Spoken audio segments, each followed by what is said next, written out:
All right, in this video, I'm going to break down exactly how we helped a prospecting platform called LocalPipe book 27 demos in 21 days, sign 5 high-ticket customers, and unlock a completely new acquisition channel. And just before I get into this, I want to build that trust and credibility with you guys. For the last 2 years now, we've sent probably over 1 million cold emails. At this point, we've booked thousands of appointments. We have been studying, living, breathing this entire thing for the last 2 years now. It's all I do. I just sit in this dark cave of mine and I just study this stuff so you guys don't have to. And you guys can just learn from us, learn from my mistakes, etc., etc. So, before reading this document, we actually had a quick interview with Dylan. He's the founder of LocalPipe, and we kind of just asked him how he felt, etc., etc. We're gonna leave the link to the Gamma in the description below. And just for some context, we've been working with LocalPipe for the last month, and they're a B2B platform. They live and die by lead volume. They target cold calling shops, sales outsourcing agencies, lead gen operators, etc., etc. So he actually ran a agency in the past. It was a lead gen and a LinkedIn agency. So his standards were very, very high when we first met. Okay, he had amazing expectations. He trusted us. He knew probably not as much as us, but he knew a lot. Okay, and basically, before diving into the campaigns, we kind of discussed about what he tried before. We discussed his angles that he did try when he did run cold email, because he obviously came to us for a certain reason. Okay. I'm just going to go into the next slide now because it just blends well.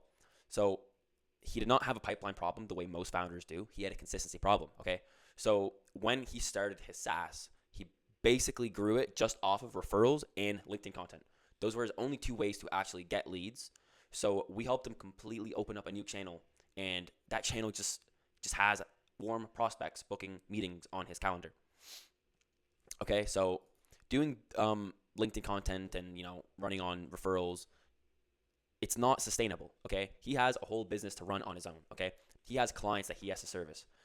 He has his own stuff going on, and doing this is just a burden to the actual product itself. Okay, so we helped everything. We built everything end to end: the infrastructure, the list building, the copy, the campaign angles, sequencing, reply management with SDRs, basically everything that actually gets the demo on the calendar while he just handles his platform.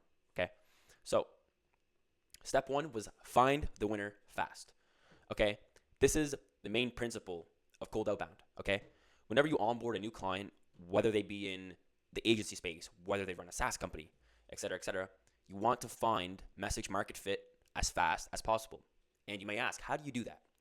The way you do that is by testing as many different angles in the shortest amount of time. Okay, and the way you do that is through volume. Okay, you need to be sending, at least us, we like to start off on mid-volume, say around 500 to 800 a day. And then after we're able to collect data and we find a winning angle, then we decide to buy more inboxes, buy more domains, and scale that angle, okay?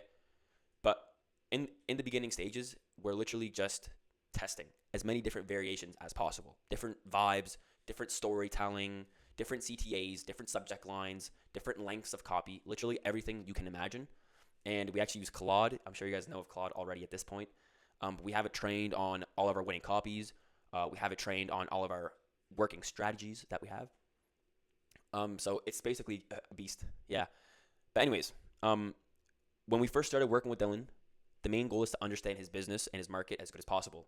Luckily enough, we are his ICP. So we already had a very deep understanding of what these people actually want, their pain points, what they care about, etc., etc. Just give me 1 sec. And basically, we started testing 5 different angles to start off. If we don't find a winner after 5, then we test another 5, and we introduce new batches of 5s every time, okay? Until we find a winner. And then after we find that winner, we try to find the next winner. I'll get into that later, though. Anyways, after just 1,000 sends, okay, with 5 different variations, we had a clear winner on our first day, okay? And some of you might say, you're supposed to send 1,000 emails per variation before you can decide whether it's a runner or whether if it's a stud, okay? But in most cases, if you launch a campaign and you see one variation just getting so much more traction than the other while they're sending the same amount of emails, you obviously have one that beats all of the other ones, okay? Like there's no need to continue to waste volume just to be like, after sending 1,000 on that variation, like, oh, it didn't work, when you literally saw that off the launch, okay? Anyways, so this was our winning angle, okay? So subject line, 2K contact list for company name. Hi, Vlad. Notice you guys focus on B2B lead generation at Lead Hunter. So what this actually is this is a one-liner that we use with Clay. And Clay is basically, I'm sure you guys know what Clay is. I don't even have to explain. But Clay, we use Clay to, number one, enrich our data, make sure it's clean, and to add personalization in our copy, okay? And this was our personalization line. It was super relevant. It was always accurate. It's simple for the AI to actually conduct. A lot of people go crazy with these personalizations, and it just sounds like AI. It sounds like shit, okay? But we just like to use simple personalization lines, something like this, and it works fantastic. So this is a one-liner up to here, and then we said at company name, are you or any of your clients actively targeting local business owners by any chance? Big databases like Apollo only cover about 10% of the local business owner data that actually exists. We source live from Google Maps, which gives you 100% local TAM coverage with sub 1% bounce since the data is fresher. Open to a 2K contact list at no cost for one of your current campaigns so you can compare side by side. Best, don't bond founder. We're basically Apollo, but for local businesses on a pay-as-you-go basis. Blah, blah, blah. Okay?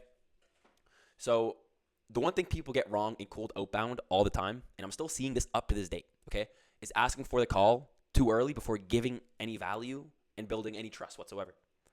This is the worst thing I see, okay?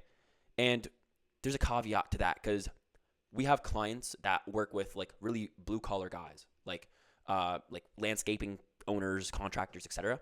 And sometimes if the offer is good enough and you get stripped like a open to a quick call by any chance or something like that, then these guys are no bullshit. They're like, yes, sure, give me a call, and they'll drop their phone number. So it really depends on the industry, but in this case, we're targeting agencies, and these are completely different than blue collar people. You know, you have to understand how these people communicate.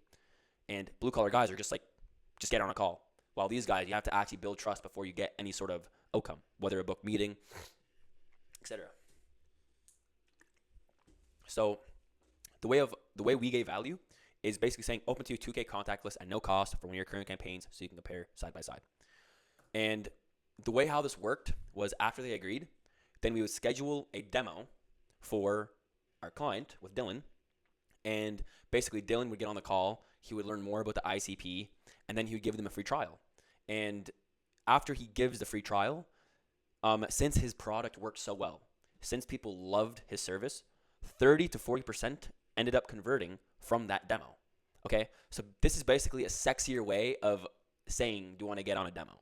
And we gave them a free trial. We let them get the list, of course. We're not going to bait and switch. And this gave them value. It let them use the software, get a feel for it, and then after, they converted. Okay?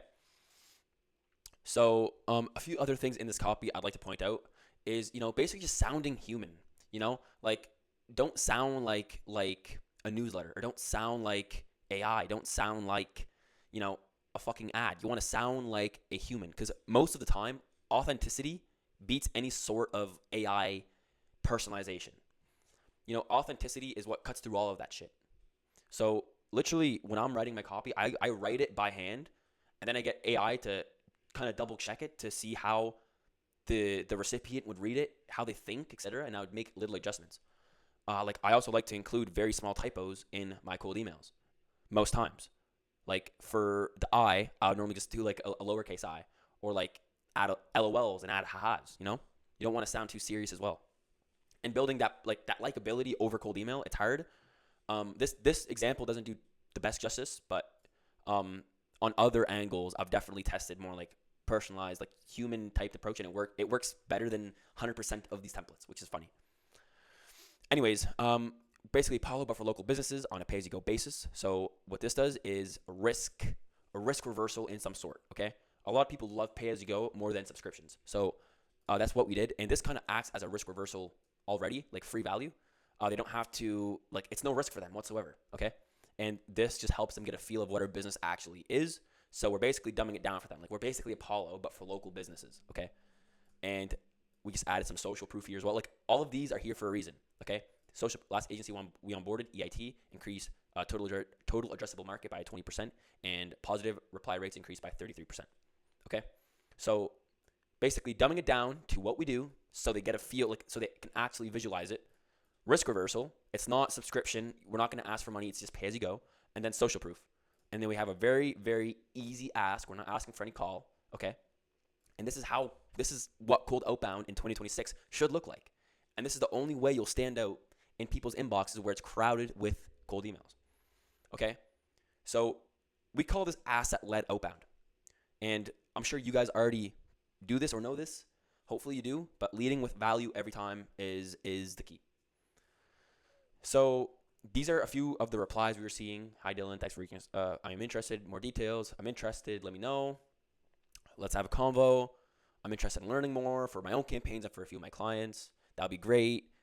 Yeah, great. Positive replies everywhere is green, green, green, money, money, money. That's cold email. And this one variation, this one up here, it booked one demo for every 150 sends, which is phenomenal. Imagine that at scale. Imagine, okay? So the next step, okay, is scaling responsibly. This is the one thing, well, there's a lot of one things I see people do, I can't lie, but this one's massive, okay? And scaling responsibly basically just means not using the same variation and sending it 10,000, 50,000, 100,000 times, And I'll explain why.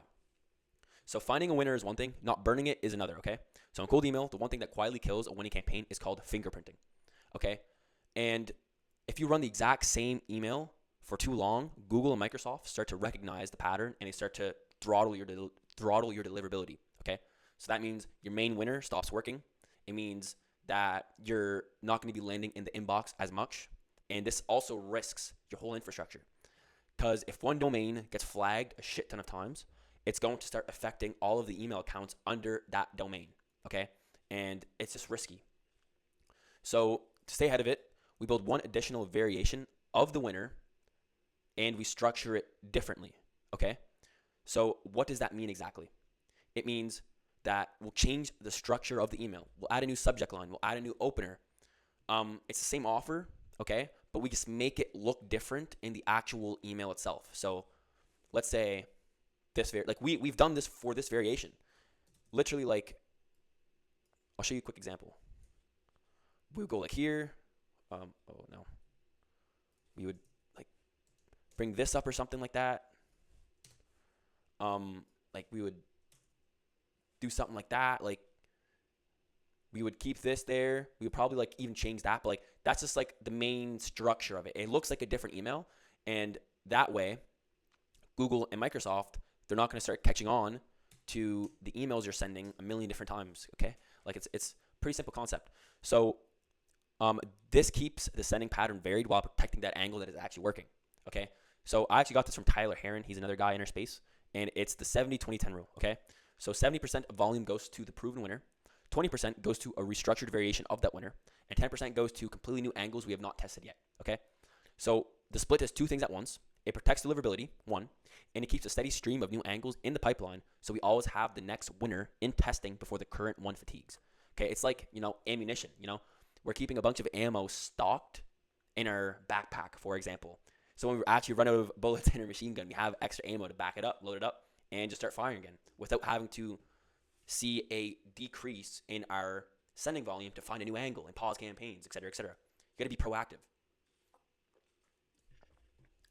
So results start compounding, more meetings kept landing on the calendar, and more revenue was coming in. And these are the results, okay? So the first 3 weeks, we booked 27 demos for Local Pipe. We found message market fit on day one. So the first day of launch, we booked 2 demos, and we were seeing so many positive replies, okay? Dude, it's so simple. Cold email just comes down to your offer and who you're sending this to. Don't overcomplicate it. If you nail the fundamentals, you will win in cold outbound, okay? And another thing is, if you have a great offer, and you'll see if you have a great offer, you're not going to need any personalization whatsoever. You're not going to need any sort of fancy copywriting whatsoever. That offer will do the heavy lifting. It's like Abraham Lincoln, okay? There was this one quote he said. It was, if you were to give me 6 hours to chop down a tree, I would spend the first 4 hours sharpening the axe. And that's exactly what the offer does, if you have it sharp enough, okay? The rest doesn't really matter. And 2 demos were booked in the first day. It was insane. He was just seeing so many positive replies.